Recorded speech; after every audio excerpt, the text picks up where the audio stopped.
Wow, what a serious authority this Mitsubishi L200 has, especially in this white color and as a double cabin.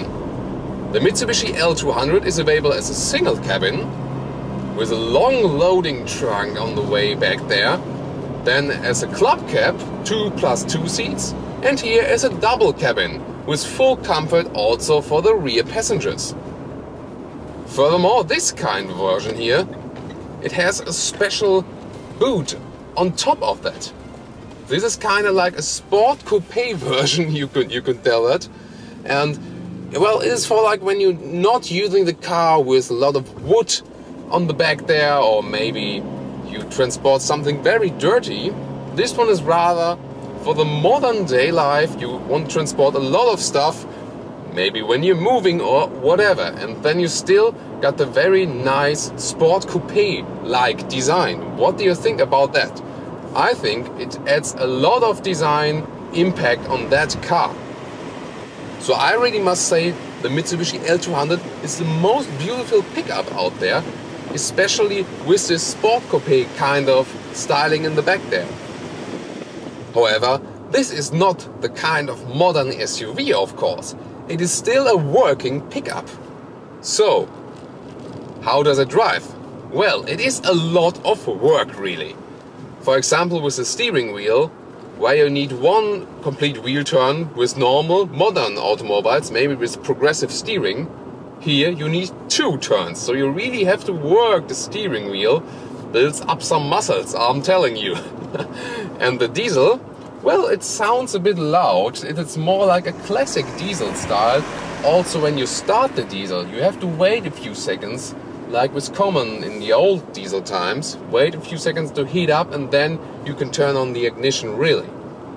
But especially as for long drives, the suspension is so soft and got so much off-road capabilities that you got such a long way for the wheels. They can turn in and out, and that makes the driving very comfortable. You almost feel like riding a carpet, kind of. Also, when you just step on the car and try to move it around from the right to the left, you feel you can almost use it like a jump pad or something like that.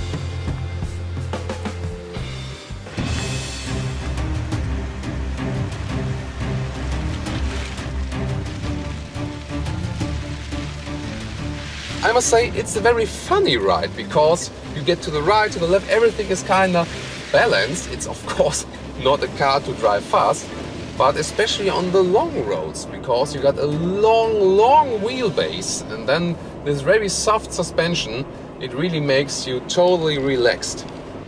You know, the car is extremely long.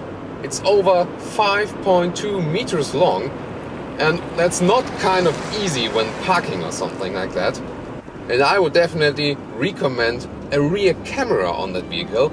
We don't have one in our test vehicle here right now, but well, I got along with it, okay? But especially with the Sport Coupe hatchback here, it's a bit of complicated because you don't see so much in the back.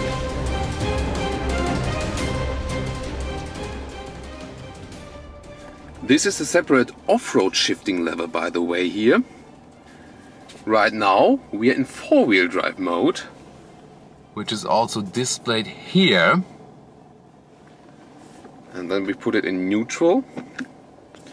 And then we switch to here. This is just the back wheels. So rear-wheel drive. But then we can also go really off-road. So back wheels, four wheels. And then we put it in the front.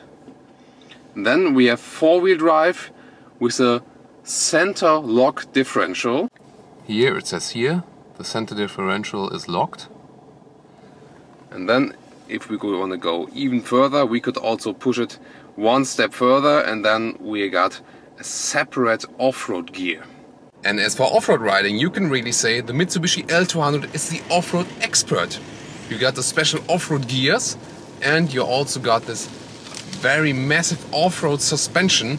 And even if it's very tacky out there and you got a lot of height differences, well, the L200 just does not care. It gets everywhere. So, to conclude about the Mitsubishi L200, I would not recommend it, of course, for the city, because the steering wheel needs too much work really. But it is a very good car for long travels, and when you're going straight a long way, maybe long motorway roads, or if you live in the countryside and also need the comfort and have a lot of off-road riding or something, because we also have off-road gears, special off-road gears. And then it's very practical to have a car which can go over kind of everything. So this is a very reliable car if you got the off-road and street mix, don't have too fast corners, and when you want to carry a lot of stuff with you. We had fun with this extraordinary car. I hope you enjoyed it as well, and join us the next time. See ya!